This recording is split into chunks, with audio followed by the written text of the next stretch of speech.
பிறர் பார்வை படுதல் வேண்டின்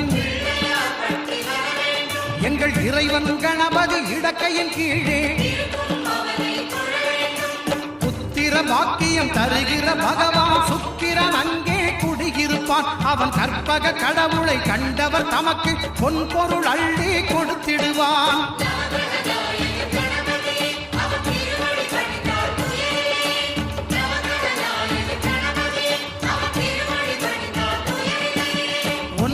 கோளும் ஒன்றாய் காண